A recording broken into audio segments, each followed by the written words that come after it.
Kwa umuhimu wa eneo hili kimkakati, maana wote tutakumbuka juzi tu tulikuwa na ziara ya tarehe 2 kama sikosei. Tulikuwa na ziara Mheshimiwa Waziri Mkuu wa Jamhuri ya Muungano wa Tanzania Dr. Mwigulu Lameck Nchemba. Moja ya maelekezo ya Mheshimiwa Waziri Mkuu ni kulifanya eneo hili sasa kuwa soko kuu la biashara la kilimo cha vitunguu. Na hiyo imekuja kwa sababu ya mwingiliano. Nimetoka kusema tuna mwingiliano wa raia wa nchi karibia sasa wanakuja hapa Lumumba pamoja na Kidete kuja kufanya biashara hii ya vitunguu. Kwa hiyo lazima tujipange kimkakati kwenye kukabiliana na changamoto yote ambayo itatokeza. Tuliopo ni binadamu, wanakuja ni binadamu. Na hakuna anayeagana na Mwenyezi Mungu kwamba mimi nitamalizia uhai wangu labda sehemu fulani.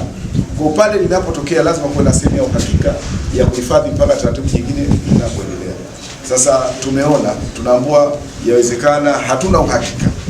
Yawezekana tukabakiwa na kabaka kidogo, yawezekana kisibakie kabisa. Tutahitaji kwa hiki ambacho kimezungumzwa hapa kwamba tufanye mazungumzo na wenzetu wa TANESCO, kwa sababu zote ni taasisi za serikali.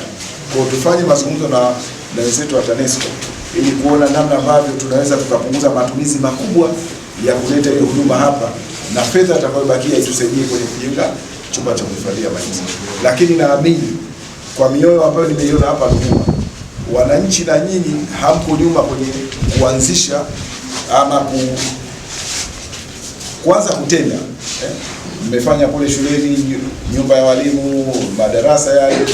Naamini kabisa na hili nalo pia tunaweza tukaanza nalo ili kusudi kitakachobakia kwa hata kama kidogo kikaja kikaongezea pale, na hata kisipobakia tukachangishana wenyewe ili kikapatikana kwa ajili ya kufanya jambo hili ambalo tumedhamiria.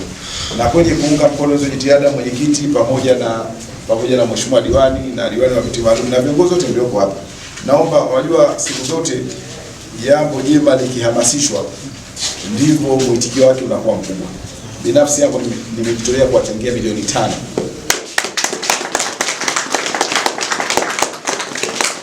kwa ajili ya ujenzi wa hicho chumba cha kuhifadhia.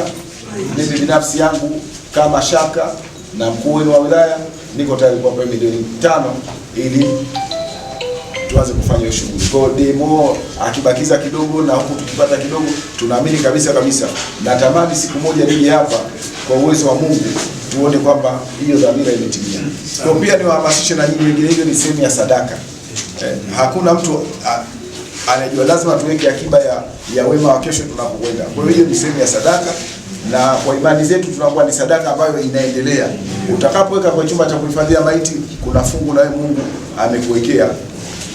Utakwenda, inawezekana usilione leo, lakini kwa imani zetu tunaamini wote siku moja tutakwenda kukuta hicho ambacho tunakitoa. Kwa hiyo niwahamasishe na wadau wengine ambao mko tayari kuunga mkono jitihada hizi za serikali, basi milango iko wazi kupitia serikali ya kijiji, tuendelee tukaweke kama nitakavyofanya mimi.